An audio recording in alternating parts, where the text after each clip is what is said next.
Welcome to Pit to Purpose. My name is Cody. I'm here with my co-hosts Derek, Jermaine, and Jordan. Got a few different topics we're gonna get into today. We're gonna talk about responsibility, purpose, and leadership.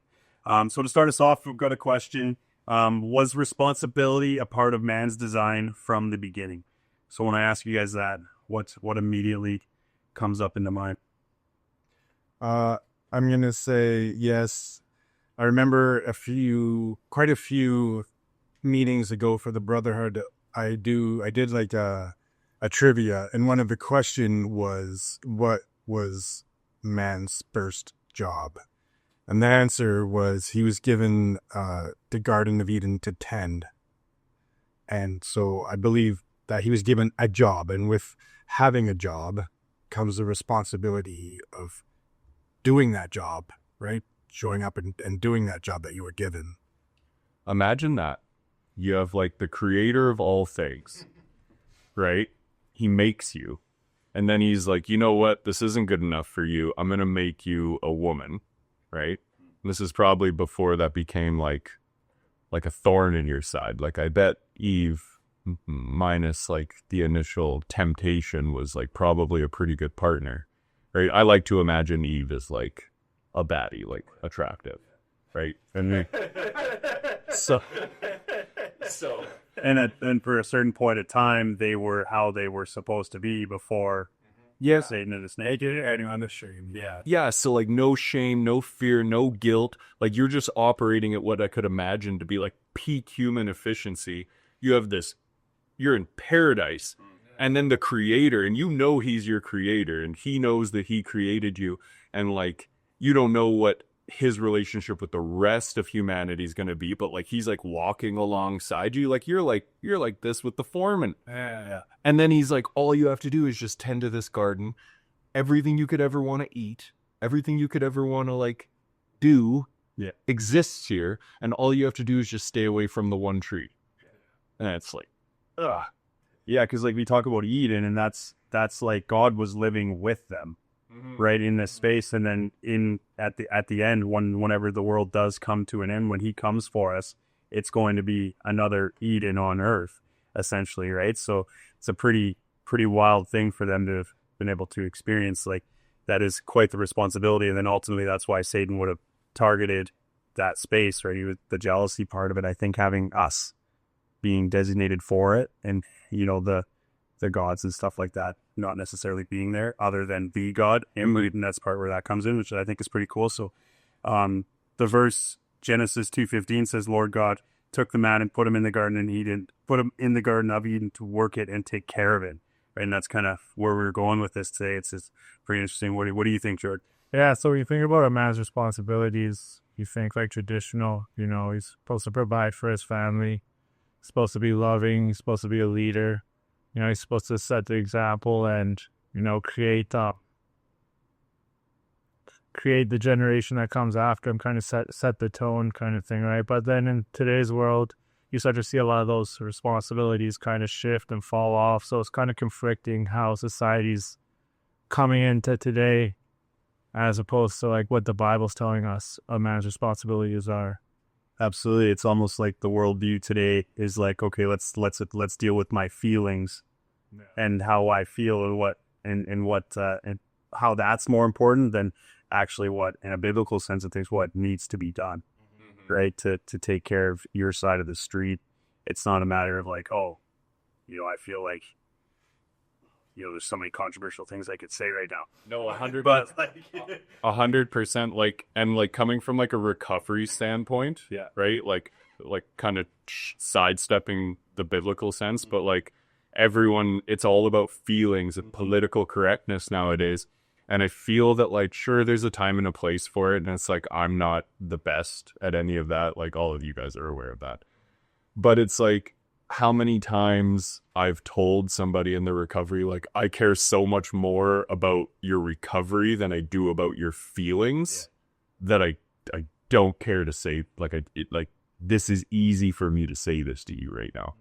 And it's like, those are difficult conversations, but I think we need to create an environment where more of those conversations can be had, more of those conversations about the Bible, where questions are encouraged, like accountability is encouraged, and then more of those conversations about recovery, where it's like, you know, like anything, like all of those things that it's just like that tightness you just felt in your chest, like, oh, I have so many things I could say. Yeah, it's just we need to be. Yeah, we need to just be able to say, like, yeah, It's about taking the emotions and the sensitivity out and just being bold and blunt and giving it to them straight. yeah. It was never supposed to be easy, and then I think that's where society takes the norm of, okay, your feelings matter. It kind of gives you a way out of actually going through the hard stuff, or we've talked about in previous episodes, like, you know, there's growth in that and that difficulty and other things like that. So yeah, it's a tough it's a good thing, because I think, you know, you go back to the days where, like, when the Bible was written, for instance, you're walking kilometers to the well to draw your water, where in today's society you can literally turn a tap on and it's right there. It's all this instant gratification. So we have inherently made things easier, so we have less responsibility in everyday life in a sense. So it's for convenience and obviously just for growth as the human race. I'm not really discrediting that as a whole, but we've taken away that hard work aspect in a lot of different ways. Yeah, so like you bring up walking to the well, like how that was a duty back in old times, but that was like a women's job, right? Obviously, women don't have to do that job anymore. Like this verse, 1 Timothy 5:8. But if anybody does not provide for his own, and especially for those of his household, he has denied the faith and is worse than an unbeliever. So, you know, that's pretty heavy, putting that on a guy's shoulders. But then I think, like, if you had the opportunity to be a stay-at-home dad, right? Does that conflict with what that verse tells us to do? I mean, it's like you're providing. Like, okay, so picture this. No, well, hold on. Like, I'm not like advocating for like sugar mamas and stuff like that, but like what I'm saying is that, like, what if the dynamic of the family is this, right? What if, like, you come into a relationship, or like you get a relationship, you get married, you have a child, and the wife had like a 6-figure job, like selling insurance or selling vehicles or whatnot, and the guy was like retail, like a manager, mid-level manager. And she's like, I'm definitely going back to my job. Like, I'm making $100K, $90K a year. Like, could support this. You know what I mean? Like, the dad's like raising children correctly, especially in today's climate, I feel is an important job. And it's just like, more traditional myself, I would like to be the financial provider. I would like to be the safety provider. And I would like the woman to tend to like making the home feel like a home, for sure. But it's just like, I also, that's me. I can't discredit men that are like doing a job that just honestly is kind of baffling to me. Like, I'm around a child for like a few hours and I'm like, this is cute and great and all, but like I start dreaming about swinging my hammer again and like slinging, well, not at the kid, but like, you know what I mean? Like, it's just like this, it's stressful. Yeah. It's stressful. So it's just like, I do think it's still providing. Yeah, no, like, of course, like, don't get me wrong, I'd love to be able to stay at home, right? Be a stay-at-home dad, but then, like, first of all, I don't know if I have the patience to do that full time, but I just really want to know, like, does the Bible allow us to do that? It's a thought provoking, because I'm trying to formulate like what I would say to that. Like, what I have to say about like a stay-at-home dad is that there's a bond that a mother has with a child that we as men don't get. Like, that baby was grown inside of the woman. So those formative years and the early years with the breastfeeding and all the other stuff that needs to happen, you know, we can even get into like, you know, if, you know, powdered formula is good. Well, there's all sorts of different stuff that can come from that, right? But, you know, I think that there's a certain part of life, like in a biblical sense, or even over times, like, I mean, society it's only been 75 years, right? Or so say, since we've been starting to change this view, right? Like, it's interesting, because I think it is good for the mother to be around. I don't think it's necessarily, you know, a bad thing. Sure, if you're going to be unable to feed your kid based on the dad's income, I mean, I guess it goes back into that relationship piece where you have to be equal parts and bringing stuff to the table, the responsibility. Yeah, I mean, there might be some scenarios the world has changed where women actually do have the opportunity to make more money now, right, in a societal base. Biblically, that wasn't the case. But I think if you look at like where the motives and what they say behind what that relationship's supposed to look like in the Bible, you can still try to emulate that, whether or not somebody's the breadwinner or somebody's just staying home with the kids. I think you swayed me with the maternal aspect, how like in those formative years, like the bond is made with the woman, just judging from my own experience. And like my dad was a provider and whatnot. And like, he was like the fun parent for sure. But like, anytime I think about my parents, it's my mom that comes to my mind first, just instinctively. And then also, sorry, but you also left me with something too. Next time I want to like passively aggressively like make a comment towards someone, it's going to be like, you look like you were a powdered milk baby. Right, like, and I mean, I'm sure there's science behind that. Some women can't produce milk, whatever it is, right? But I think there's just a part of natural how we're supposed to come around in the world that breastfeeding is a part. I agree. Just on the raising, especially if it's a son, the mother raises for the first up until puberty around nurturing that child, being motherly, loving, right? And then at some point, the father steps in and takes over raising the son as a man. So that's the motherly part aspect. But I wish I could look it up on my phone. I was sent an image. It's the umbrella. It's God, umbrella, under, then it's the husband, then under the husband is the wife, and then the bottom is the child. And it gives the description of the responsibilities given by the Bible under those umbrellas, with the man being the leader, the provider, and the protector. Full biblically. Yeah. Yes. Here's a good question. It's like, I like what you just said, that it's like the father eventually steps in and then takes on the responsibility of teaching the son how to become a man. Mm-hmm. We all ended up as men in lives of addiction, lives of crime, right? And, dishonesty to some extent, and whatever our individual stories are as they'll come to light on this podcast. But it's like, do we feel individually that the presence or lack thereof of our fathers played an integral part in that? Yeah, that's why I wanted to jump in. Like, my dad was never in the picture, right? Like, there was guys I'd be around for an extended period of time, but never once did I look at them like Dad. I can't even really, correlate what it's like to have a father. But, would have one did me good? Of course. Like, I ran wild, right? I knew like I could get away with almost anything without that male presence, or mentorship.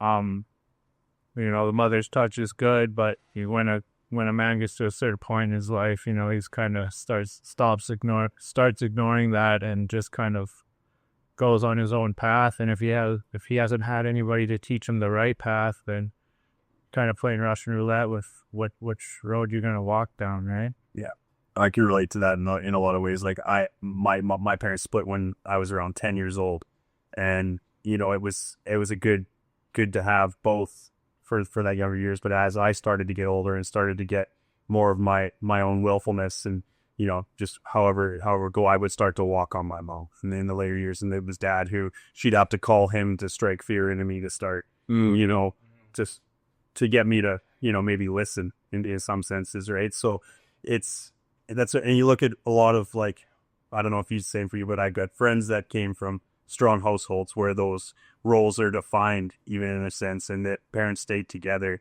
Those were the guys that generally were more put together, like well-rounded. They succeeded in life. They weren't diving into the bottle, passing out at every party that they went to throughout high school and stuff. They studied in school. Just all the little things that can contribute to you becoming better as a human being. And that's, it's not saying anything against my parents. Like their relationship was not good either. Like as them being together, it just didn't work out. but it's one of those things where, you know, it could have been helpful in a lot of ways. We have quite the wide range of variants of how we grew up, because I was raised in a very loving father, mother, Christian family, and I still ended up in a life of addiction, right? Like, it does not, what's the word? It doesn't discriminate. Yeah. But like, so how were you in school, like through 16 to 18 years old? Like, those were the years when I started. Yeah. So, and you were good at, yeah. I've got a good buddy whose parents were super, super hard and strict on him. And I don't know if that was your case, but he definitely, because he didn't have the freedom. That's maybe something like, my father did not spare the rod. Yeah. Yeah. So it ultimately, like, there's patterns that are in place. This was Pastor John was cooking the other night in CR. There's patterns that are in place even before we are born. And we're going to take these patterns from our parents and from their parents and all this stuff, and they're going to exist, but it's ultimately up to us to choose which patterns we want to keep and which patterns we want to get rid of. And for us four in this room, it might have taken us a little bit longer to recognize the patterns that we needed to discard. 100%. Right. So, and I thought about that, and it's because you'll hear people that will be like, well, this happened to me, that's why I'm like this. And sure, that contributes to it, but what we need to do now, and I'll just say that, like, we have to choose to get rid of that stuff, because if we hang on to all the negative, it's ultimately going to be what brings us down. I agree 100%. Instead of adopting a victim mentality where it's like, this happened, so that's why I'm like this, it's like, no, that happened, and then presented you with a few options of how to cope with this, and you chose a less than stellar option. Yeah. Or I chose a less than stellar option. Like, nobody put my first joint or the first bottle in my hand. I mean, it was offered to me, and it was offered to me by a trusted adult, right? It was offered to me by my father. But it's just like, I had discernment. Like, you know what I mean? Like, I was a 15-year-old kid. Like, I was doing incredibly well in school. I was on track to be the first male in, like, my bloodline to graduate in forever. And it's just like, and I remembered, like, being scared, right? And I was like, oh, I don't know if I should do this. And he was like, it was like my magic birthday or a champagne birthday. I'm born on the 15th. Good birthday. Yeah. Okay. Yeah. And my dad's like, oh, so if you want to drink, like, what do you want to drink? And all I had ever seen is, like, you're driving by going to, like, the movie theater with your dad, and you see the signs on the side of the street that's like, rum, rye, vodka, $19.99. And I'm like, I don't know, vodka? And then just instantly, you know what I mean? Like, it was terrible too. So it's like, it's these decisions, and it's not a victim mentality. Like, yes, traumatic things have happened to me, and to prospective listeners out there, like, not discrediting trauma that you may have experienced, but there's always an option.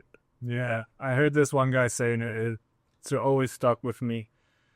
No matter what you've been through, the traumas, the bad decisions, how hard your life was, sometime throughout history, somebody in the world has gone what you've gone through, even worse, and they made it out or made something great of themselves, right? So it all lies on us. There is really no excuse. You can't use your past to define your future. It's really a trap if you allow him to, right? Like, that's something that can keep you held down for a super long time.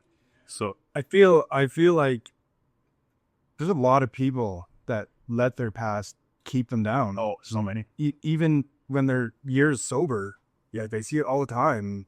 Like, they are stuck and they can't get past that. I think for me, instantly that makes me think of God and what we're experiencing as we're going to church. We're going to the free studies, the freedom from that, being born again through baptism. It's that stuff. Is like, I would be the first one to say, like, I get wasted and I trauma dump on my parents or do whatever else it is. This is all your fault, when it's obviously my fault. Like, I look back at it and I'm just so, like, grossed out by it. I was bad for that. I'd go on tears. Yeah. blaming everybody but myself. Refusing to look in the mirror and see what's right in front of you, right? Like, so that's what's so incredible about faith, right? Like, that's where I found the freedom. I tried for so many years, and I didn't have faith in my life. I'd never chose that to get through it, and then finally breaking that wall down and being able to breathe and seeing the peace and the freedom that's available. It's just it's so heartening, right? Like that future part of it. So that's, I mean, we talked a little bit about like responsibility and different things, but, is a good kind of tie into it, purpose for our second topic. It was, where's my question here? It's like, is purpose discovered or is it entrusted? And another point I wanted to kind of bring up is like, we were created with the purpose. There was a purpose behind our creation before we were even began to be created, right? Yeah. That's where our will comes in, our ability to sin.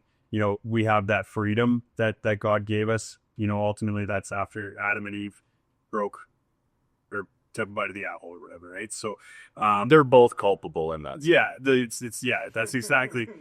Absolutely. Oh man, Adam points the finger for you. Oh yeah. That's what he's saying. That's that initial victim mentality. Whoa, she did it. She gave me to it. This is woman that you gave me. Yeah. That's what he's bet. So my answer to is purpose discovered or entrusted. I believe after like hearing what I heard from Pastor John, again, the guy's just amazing for this kind of stuff, is like that. I think God had a purpose before he even started creating us. There's a plan and a layout. Whether we, with our own free will, stay along that line of the purpose is up to us, right? It takes time. We're not going to figure that out right away all the time. It depends on a faith journey and stuff like that. But no matter what, when he's created, he doesn't want us to stay broken. Mm-hmm. How we've gotten out of that. Like he wants us to ultimately fulfill the purpose. So when you bring him back into your life, or allow him to come in and you start praying and doing whatever, that restoration comes through. And that's what I really like about having, just kind of recognizing that, he has a purpose for me, and he always had a purpose for me, whether or not I knew it for a long time. Well, obviously I didn't know it for a long time, but now I get to step into that purpose. I think that it's cool to think that I'm finally doing the entrusted thing by him. I'm on both sides of the fence with that one. So like from the perspective of like the Bible and the book we had just finished reading, What Does God Want? Right? And like the purpose is like, what does he want from us? And he wants a family-like relationship. How do we then fulfill our role in that family hierarchy? Well, we go out and we do the commission, which is to like go out, make disciples, spread the good news, right? Be a good Christian, right? So it's like, I feel that from the beginning, that's what we've been entrusted with. But then you take me, for instance, where it's like, this is all pretty relatively new to me. So it's just like, if I'm born and then grow up formative years and then live a life where I'm not aware of this commission, or like, and like I was like in the Mormon church before, so there was like inklings of it, but let's just take someone no religious background whatsoever, grows up in a completely non-committal atheist family. If they're not aware of this, and then they come to find this out, then 100% it is discovered. And then it's like, what do you do with the discovery is kind of like, but then it's like through discovery, you're entrusted with it. So I guess it circles back.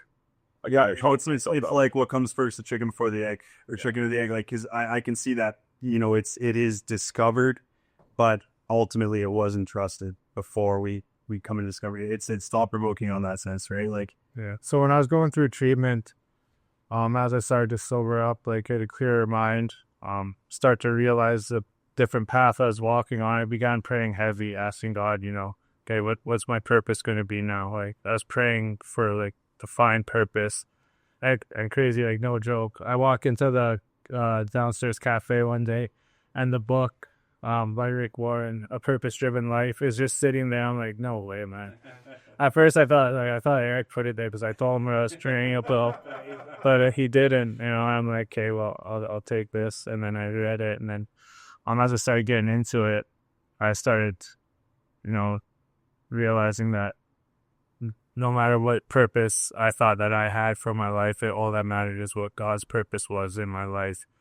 So the next thing that came was to surrender and just kind of let His will just reign over my life, and trust the process, and not really question it. Just kind of, okay, take the signs as they come, and just walk that path, and it's working out pretty good so far. Yeah. Has God ever left like you guys a book? Because I know you guys have heard my story. You got a book in a field, Rand. I got a field book. You got a cafe book. Have you ever asked a question to God, to the ether, and like you just go find a book with the answer to it? Like, that's pretty buck wild. I can't say that I that has not happened to me. Yeah, I know. Your story is pretty wild. Yeah, That's crazy. it's nuts, and like I'll tell that later. But Yeah. It's interesting. I guess like maybe one day. Yeah. Go on, God, give you a book. No, how to make $1 million? How to make $1 million? right? I think so. That's super cool. It kind of goes to the part where like we're supposed to take ground as Christians for Him and His kingdom, and like because if it wasn't for the Dream Center, if it wasn't for Eric and Jordan and Derek, I ultimately wouldn't have really been introduced to this path of Christianity I'm on, or at least I wasn't put in that same sense. So when you're talking about the person who just is unaware, born into that sin, it really is ultimately up to us to spread the word, to try to go on these, whatever it's mission trips, or not necessarily, it can be in your own city, right, where that's like what Joel's talking about, how he ultimately wants to do it here and stuff, right? Like it's super important because there is that option where people are just never going to discover it or just stick to what they know. Yeah, I mean, so that also tying this in, like people are just going to stick to what they know, and then also kind of going back to responsibility. And like, forgive me if this is a bit of like a crowbar situation, but I have a question about our responsibilities and with our responsibilities as Christians. Okay. And with where other people are in their beliefs, right? About a myriad of things, right? So like, for instance, we've talked at length about this. I think we brought it up a few times, but it's like Proverbs chapter 27, verse 17. It's like, as iron sharpens iron, so a person sharpens another person. My NLT says, so a friend sharpens a friend, right? So bear that in mind. And then it's like we're supposed to love God and love others. Part of love is establishing boundaries and holding people accountable, right? If, like you said, like a father's love is like making sure I don't run wild in the streets, right? Making me, after like those nursery years, my formative male years, to like hold me accountable, call me out on my mistakes, course correct me, right? So it's like, all of that said to say this, like, you've told a story, Derek, about like a time that an individual at an undisclosed location, undisclosed name, came up to you and was like, I know how to speak tongues now. Yes. And then just went, blah, blah, blah, blah, blah. Yes. It's like, what? And like, I have a similar experience. So I'm not like, this isn't like a comparison journey. This is just like looking back at that and looking forward, like, what are we supposed to do? Because like, clearly that's not it. Clearly, like, he didn't know tongues at that moment. That was definitely not the gift of tongues. With this specific person, it's a couple strokes, it's mental illness and medication, and he dives down. He is isolated a lot, and he dives down a lot of rabbit holes. and I don't know what possessed him to do that, but it was pretty wild, and I didn't have the heart to tell him no, that you don't have the gifted Thomas.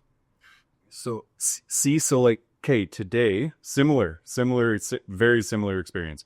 So today I'm at work, and there's a gentleman who's at work, and this guy's eccentric, and I'm not going to say anyone's name. And so I walk in, and this fellow, I've been off work for a few days because I've been injured. My knee's been bugging me. I come back in work today. I'm committed to working a full day. I find out that in my absence, this gentleman got injured as well. I got to run back to our little like office area to grab some tools to go finish the job that I'm doing. I see him in there. He's sitting alone and he's working on something. So I'm like, hey man, like, how is it going? How is this injury going? How are you? And then he's like, oh, and I greet him by name, right? And then he briefly talks about his injury, and then he goes on and he's like, oh, and by the way, I'd like to be called, no, I need to say this now, but it's like, he's like, I'd like to be called Michael now. And I'm like, what? And then he's like, yeah, he's like, because recently I turned 33, and that's when Jesus was murdered. And Michael, I believe that I'm the reincarnation of the Archangel Michael, and which is the second coming of Christ. And I believe it's my obligation to banish all evil from the face of the planet. Did you ask him how fighting Satan was? I was just a bit. No, but like. Sorry, no, it's that, like, really. And then like I brought this up to Jordan, and Jordan's like, he's been cleaning out our foreman's truck all day and like doing tie wire ties. I don't think he's gonna herald an army of angels to come back to our earth. But like at that moment, like I didn't have the heart. Like I was like, I'm so taken aback by this. And I knew he's an eccentric guy, but like he just had this cocked and loaded ready to go. And I need to start carrying like a pocket Bible or something. I really do. I think that that's the answer, and have something like ready to go for these situations. But I just looked at him and I start like, I feel like I turned my back on him because, and like didn't do the Christian thing, because I'm like, I got uncomfortable. I slowly backed away and I'm closing the door, and he's still talking. And I'm like, and I left with, you just got to let me know how that works out for you, bro. So you didn't have the words either, right? No. They could. No. Because when I think about it, I don't know if I could or did say anything to this guy. I don't think I could have changed his mind or convinced him otherwise. Same. Yeah, it's definitely has a few screws loose up top. He is. To say he was complaining today that it's too cold to work outside. Wasn't it like 8 degrees? So patio weather. But so here's my thought. Like, I get uncomfortable just hearing that you guys were in that scenario. Like that's like, oh, like, what do you do? So I personally do not have the knowledge to correctly portray that. Like to really, like, okay, like you say, having the pocket Bible, like, there's certain battles maybe you just don't want to pick, or like, I don't know if that's what we're called to do as a Christian in that scenario, is to, you have to use your discernment, and you have to know if it's your place or not. Yeah. Well, it's like and like I was prayed over in church a couple months ago, and I was told that I'm the guy that's gonna have to say the hard things. It's like in Galatians, isn't it? Where it's just like, we are supposed to correct each other, but like do it from a place of love. Yeah. And like iron sharpens iron. And then thank you for repointing that out, because the key is that iron sharpens iron. Iron sharpens iron. Iron sharpens iron. But the fact of the matter is that with this victim mentality, we have a bunch of iron, and it's like, you go to like sharpen iron and you realize it's like liberal Play-Doh. You're cutting people. That iron has to be willing to be sharpened. You think? That's just it. Like, so I mean, Considerable. Oh, for sure. We all are. If the guy's considering himself reincarnated Michael, like there's, like I think honestly, I think we're supposed to pray for them. Yeah, you need that prayer for sure. Yeah, like that's the right answer. That's the only thing I can think of. But man, I would be it would be very hard to be able to get to that point. And like, I mean, this is maybe a question we should bring up with Craig and Steph one of these days and get an answer as to how we're supposed to go about that, because I'm kind of at a loss for words other than. I think if this individual that came up to me and did the blah, blah, blah, blah, blah, I can speak in tongues now thing, I think if he didn't have this mental illness in this past, in this history, if he was a normal person like one of you guys, Like a normal cognitive flash. would you feel comfortable being like completely open and honest and blunt and saying, no, you haven't been given the gift of tongues? Yes, that's where the discernment comes in, right? Like there's a time to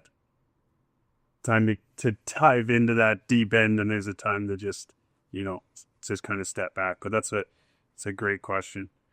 But another thing too, I don't know. Do you have any plans going forward? Well, I wanted to bring it up here because like you guys is who like I got a pocket Bible for you, bro. because like anytime, literally, you like ask my case manager. Anytime I go on an outing, in my like, what is your relapse prevention plan? It would always used to be like, oh, go to a meeting, call my sponsor, whatever. And now literally, it's just I don't write those out anymore. I copy and paste them and then send them through text. But it's like it's literally just call Jordan, call Cody, call Derek, like call one of you guys, and then run back to the building. That's the relapse prevention plan. Just because I know that one of the three of you are going to be available on phone, and like have something to offer. I'll have that pocket Bible for you to pick up in the morning. Yeah. But like, so what does that even fall under the Michael guy? Is it worshiping fall like this? Yeah, is it a sin? I talked about this with our foreman today, and he's like, "That's a sin, right?" No, it's gotta be. So wait, a sin what? To proclaim. Oh yeah. You can't cook. Right, like that's getting on like. There was a guy in this building not long ago that told other people he thought he was Jesus. Yeah. Boy, can't go around proclaiming you're Jesus. Well, what if your name's Jesus? I was having a conversation with somebody, right? I always wanted that. Like, hear me out. Like in Hispanic culture, right? Jesus is a common name. Yeah. There's a difference between my name is Jesus or I am Jesus. But that's the same as one of us naming our kid Jesus, right? Yeah. Why do you think that doesn't happen? Is okay. So like we don't hear it. So obviously it's one of those unspoken things that it's like off limits. But like, okay, if I had a kid tomorrow, I would consider all you guys like proxy uncles to the kid. Would you accept nephew Jesus? I don't know. Well, yeah, accept him. Like, setting him up for a hard path. Jesus was set up for a hard path. Here's the answer, guys. You Except Uncle John, Matthew, and Mark. Yeah. It says right here that the name Jesus translated from Latin, which is derived from the Greek word, which I can't even pronounce, and it's a variant of Joshua. Yeshua. Yes, no, Joshua. And then Yehoshua. The name signifies God is salvation. So it's not literal, like naming. If you're a Hispanic person, you're not naming it's Jesus. It's actually different. Really? Yeah. I just typed it out because I was like, and didn't have an answer. So that's what it is. It's not like actually because of the literal language translation difference. It's a variant of Joshua. So it's a common and respected name. Okay, that makes sense. Yeah. So in my particular circumstance, then I think what I do is I look for some Bible verses on compassion, love, and holding each other accountable.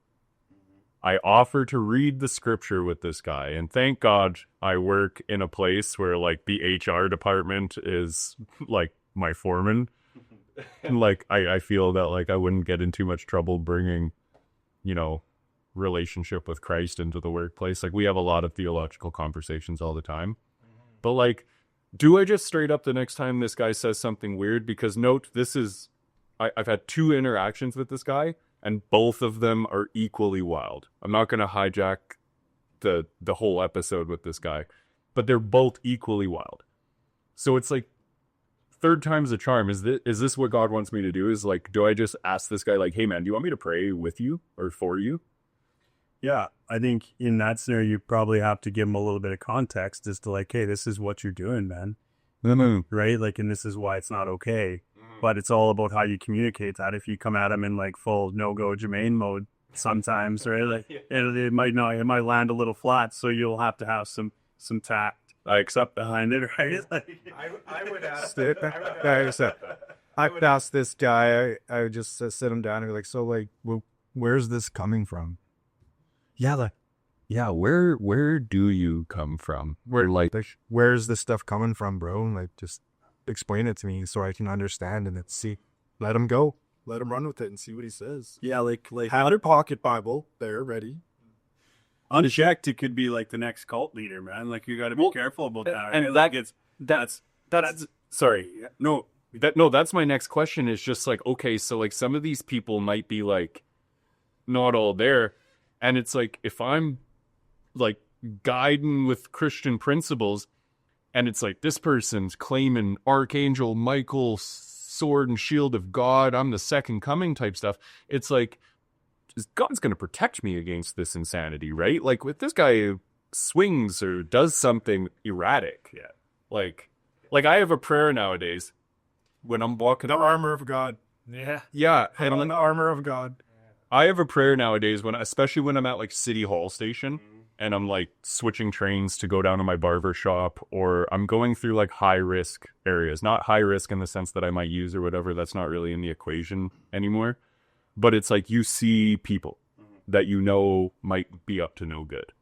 And I literally, this is my prayer. It's a quick prayer because like the old me gets like tense, my posture, do the MMA moves in my head. And I'm like, this, like, you know, like that Sherlock Holmes scene where it's like discombobulate.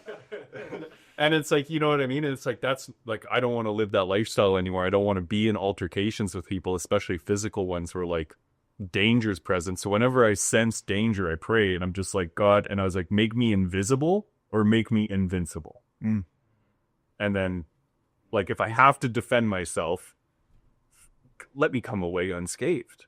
Or please just like make me not be seen, because I don't want the smoke with like half, like the city is wild right now. We have there's an illness in our city. We talk about it in church all the time. Like Calgary needs revival. And yeah, it's definitely a thing.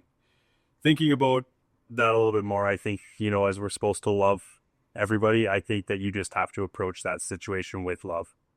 That's and like that's where I landed on all of it. Like I think this guy needs to be corrected, but it's not something that we have to like, as a, you know, I said like to the next colleague, I don't think that's probably where it would go, but it has the makings of it in some ways. You like, you know, from what we see, but not an actual thing. I think it's actually just, okay, man, let's talk about this. Understanding, correction, and prayer, I think. I mean, you send that guy to Shambhala with a VIP backstage pass, I'm sure he comes back with a few followers. Yeah. Some people who bought the one-way tickets. That's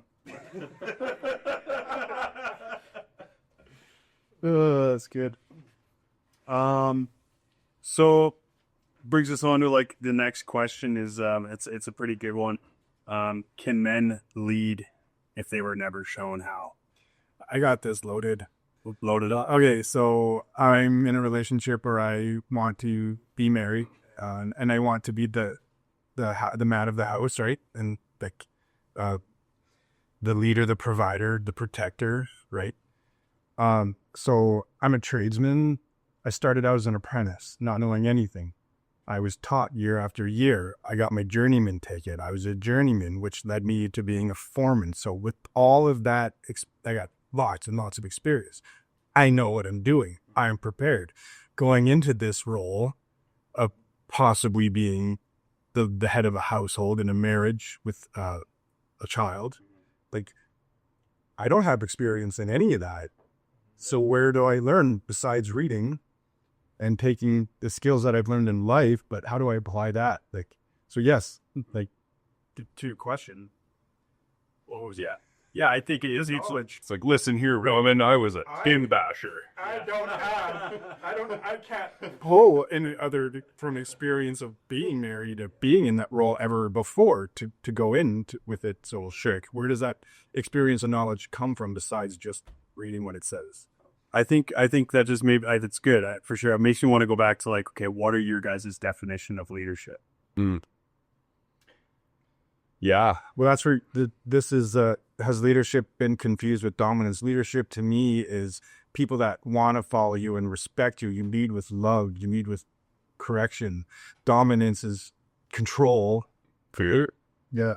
I think being a leader is being somebody who others can trust, somebody who others can lean on, somebody that who will make the right decisions.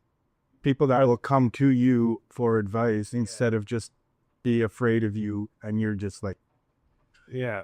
But in the end, all you can do is do the best you can, right? Everything comes with it, improvement. Even the greatest tradesmen get greater, right? There's no master climb. You don't stop growing, and the minute that you think that you're done, it's the minute you should probably call it quits. For sure. Well, I'm eager and right, like I have that thirst and hunger for it, right? So but never gonna stop growing. Absolutely, right. But it takes people like Craig and Stephanie and Pastor John that are, that are leaders in the community that live, that they walk the talk. We're talking about in CR on Monday nights about sponsors and accountability partners. There's a difference. Like Pastor John is the sponsor of the group. That's somebody who you want to ultimately does it for the right reason. No ultimate like personal gain from it, just literally to help people in a sense. And I feel like that's true leadership too. Like when you're just walking the walk, right? And you don't just have to talk the talk in a sense. Like you could do it for any other reason, but he doesn't have to do any of this. Yeah, there's like a sense of altruism. Like I'm not gatekeeping success or a recovery tool or advancement or knowledge. It's like, I want you to be a Swiss Army knife. Like I want you to have what's in my toolbox so that you can be self-sufficient. Like the idea is to lead people to the point where they no longer need your leadership, and then can go on and be their own leader. Yeah. And like the accountability partners, like all three of you guys would be like somebody who could be an accountability partner for me, right? Like that's, we're on the same somewhat of a level and where we're at and checking in and doing that kind of stuff, right? Like that's kind of the difference there. My leadership example would go back to like, I'm a hockey player, right? So in a hockey dressing room, it's generally the guy who's sticking to his diet. That's, doing things the right way, shows up on time. He goes the hardest in practice. He's able to get along with everybody in the room. He kind of, there's many different qualities, and that can translate in that sense into life. And I think there's multiple versions of leaders in a community. And I think it's ultimately just about, especially in like the God context, is like somebody who's really like doing the work. It's not about works, but you know what I mean? That's trying and putting the effort into to walk in faith. From a God context, it's like the type of people that I would subscribe to for leadership is like definitely you guys, in the sense that like the most important thing to me, and I was having this conversation with Jordan today, and this is why I bring this up, is because like I have a billion questions, and like all throughout human history, like verifiable human history, it's just like we're asked to have faith, right? And it's like, good, I can wrap my head around that.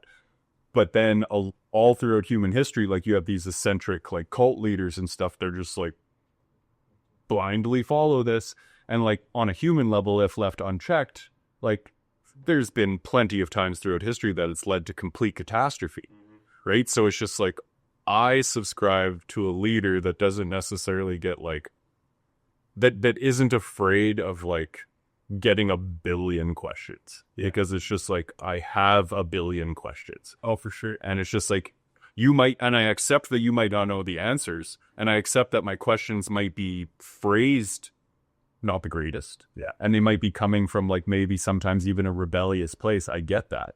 And it's like, that's fair. But it's just like, I guess the ability to keep the conversation going and to like help redirect some of that energy, I feel is what makes a powerful leader. Someone that like the next day I would still feel comfortable bringing a question to. Even if like you had said, and like one of our coworkers today really subscribed to this thing that you said, and it's just like, God answers all your prayers, but sometimes the answer is no. And it's just like, if I don't want to hear no, I hate hearing no when I want yes. But it's just like, if it was delivered in a way where I'm not afraid to bring that to you the next day, even though I'm on the tail end of a no, because I still am like thirsting for knowledge, and I think that you're capable of like delivering it somehow.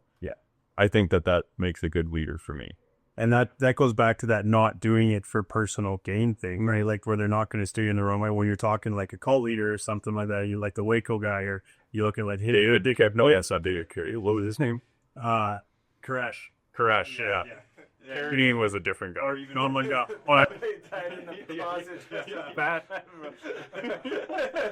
No, I don't know why that one. That's great. They all have, stakes in the game. Right? It's all for their own personal benefit, right? Whether it's they're getting off on psychopathic tendency, or they're making money, or whatever else it is, right? So when it's very important. We were talking about like, we're in the trenches right now, like in the foxholes. It's like, who do you want to have in that foxhole with you? Like, who do you want to be going to? Because like, even doing this, there's spiritual warfare involved in, or any sort of place that we gather. And then we're walking with Jesus, or we're talking through the Word. That's where the attack's going to happen. So in that leadership part of it, it's pretty. I think who I want with me in the foxhole is someone. We talked about this at work too, like regarding the weather. It's like being cold sucks, but like if I'm cold and I know that you're cold, and I want to leave and I know that you want to leave. You're not going to let me see you leave, and I'm not going to let you see me leave. We're in this. And then it makes it's that much more palatable. So like, who do I want to be in the foxhole with? I want to be with someone who's actively fighting the battle with me, or who has already succeeded in this battle. For sure. You have something to do? No, you jumping in. I was just thinking, I was just gonna hop in and say that leadership, I believe, as a man of God, you are also you can have faith that you'll be guided by the Holy Spirit. And that's the ultimate thing. Base is it's God's leadership. Right. That's a massive thing. We'd be remiss if we didn't touch on that. Right. That's the difference. If you start trying to lead yourself without God's will, then we all know where that leads. But going back to what Jermaine said about questions, I think the minute somebody starts telling you to stop asking questions, it's the minute that red flags go up. Then you're like, okay, why doesn't he want me to know this? Yeah. Right? Or she, or whoever it is, right? Like that's a good point. I really like that. Yeah, it's like, we already bit from the tree, fool. Yeah, now I have questions. That's what I think is so amazing about, again, I've been talking lots about Pastor John, but that Friday night Celebrate Recovery meeting here, it's a whole bunch of men who may or may not believe in God at all. And he repeatedly comes out of there with the guys that have committed themselves to Christ. Pastor John always comes with the heat. It's like, our good friend Joe came in there, and he'll tell you this himself. Like he was a battling John. Like, well, what about this? You're going to tell me that he rose from the dead? And John's like, oh yeah, I got this. And he attacks it head on, and then he prays over Joe, and he goes deaf, for a week earlier, and then the prayer come out of it. Like, just such a profound thing. So when you're looking at how to be a leader in Christ through Jesus, I just look at like, that's a guy who doesn't deflect any question. Yeah. He sits there and sits through the fire, and it's just such a profound, like, amazing thing. Like I led that class the one night, and I wasn't fully prepared. And it was okay. Like, I'm able to like at least have a bit of a conversation to not get too sidetracked. But some of that stuff is like, whoa, like, you know, if you're not prepared to handle the tough stuff, it's a tough thing to step in and lead, right? So I just want to admire that from him. I sat in on a class with you. Yeah, you were there. It was okay. Yeah, but okay. It's just like I said, but there's some stuff I'm like, routing. Yeah, it is, especially when there's 42 guys in there that you're like, whoa, what's going on? I'm definitely one of those neat things. Yeah, just as we're starting to wrap up in here, it's like we're talking about purpose a bit before, and there's another thing that I was talking about. And I think this is just, you know, super, super cool. Like, so if you're out there right now and you're struggling and you're listening to this, and maybe you're not a believer in God, or you haven't given your life to Christ, and look at where you're at, I guess, right in this moment. It's the way that it was kind of laid out to me is like, so with one option, I have everything to lose and nothing to gain. But with Christ, I have everything to gain and nothing to lose. Yeah. Because when you're sitting on that, you're sitting out there, right, from where we came from, before we came in this door, per se, like, I didn't have anything left, right? So if that's kind of where you're feeling, that's where you're at right now, I encourage you to give it a try, man. Yeah, I think that Albert Einstein quoted, he said, when it comes to God, you have everything to gain if you're right, and absolutely everything to lose if you're wrong. Yeah. And for the street folks that that's not landing on, I know at least one of you had that Crooks and Castle shirt that said, I'd rather have it and not need it than need it and not have it. Absolutely. Yeah. Yeah. So that was where I was at, man. I didn't have anything left to lose, and everything I had to gain, and it's been a tenfold of growth. And that's the testimony too. Like, you can't transmit that to someone. I can't take that. You can't take that and put it into my head.